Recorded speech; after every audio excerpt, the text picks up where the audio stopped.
જુલીબેન, તમારો સવાલ છે કે આપણે ભવ્ય છે કે અભવ્ય એ કેવી રીતના ખબર પડે, બરાબર ને? તો જ્યારે અંતરથી એ સવાલ ઉઠે, અંદર એ જાણવાની તાલાવેલી ઉઠે કે હું ભવ્ય હોઈશ કે અભવ્ય હોઈશ, તો એ બી એક સાઇન છે કે જે વાતમાં ભવ્ય હોય એને એવી તાલાવેલી ઉઠે અંદરથી જાય. બીજી સાઇન એ છે કે મોક્ષ માટે તાલાવેલી જાગે. જે અભવ્ય હોય ને એ કદી પણ મોક્ષમાં એને શ્રદ્ધા બી ન થાય.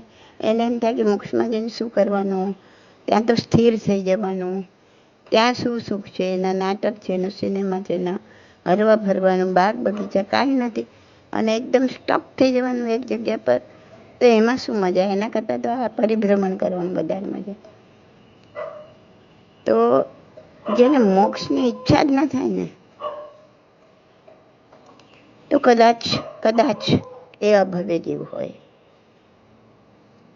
અને જેને તાલાવેલું લાગે કે મને ક્યારે મોક્ષ મળશે, ક્યારે હું આ ભવ ભ્રમણાથી મુક્ત થઈશ, હવે હું થાકી ગયો છું અનંતા ભવો ફરી ફરીને, ઘડીક માછલું બનું તો ઘડીક કીડો બનું, ઘડીક મંકોડો બનું, ઘડીક એકેન્દ્રિય જીવ બની જાઉં, અને કેવા કેવા દુઃખ સહન કરું. અરે માનવ ભાવ મળે તો કેવા દુઃખ, ડૂબીને મરી જાઉં, આંખમાં નાકમાં કાનમાં બધે પાણી ભરાઈ જાય, શ્વાસ રોકાઈ જાય. આવું બધું કેવી રીતના મેં સહન કર્યું? હવે હું નહીં કરી શકું. આવા નારકીના દુઃખ, આવા ભવ ભ્રમણના થાક હવે મને બહુ લાગ્યો છે.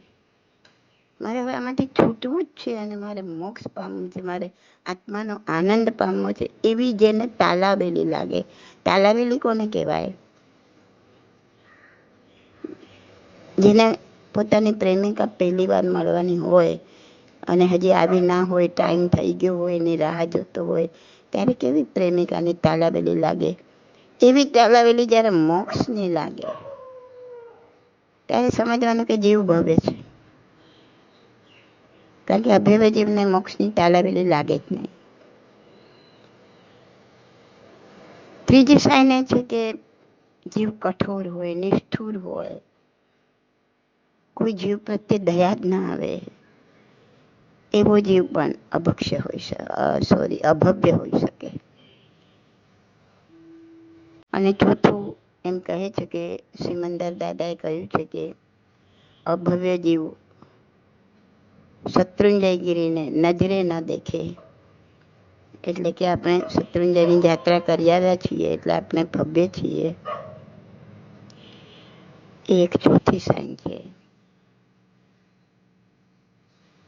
પણ એવું માની લેવાની જરૂર નથી કે આજે બીજા જ્ઞાતિવાળા અત્યારે છે એમને તો કોઈ શત્રુંજયની યાત્રા કરી નથી એટલે બધા અભવ્ય છે. ના, આ જન્મ નથી કરી, પૂર્વજન્મમાં ક્યારે ક્યારે કરી હશે કોને ખબર છે. કેટલી વાર માનવ ભાવ મળ્યો હશે, કેટલી વાર જૈન પણ બન્યા હશે, કેટલી વાર શત્રુંજયની તીર્થયાત્રા પણ કરી હશે.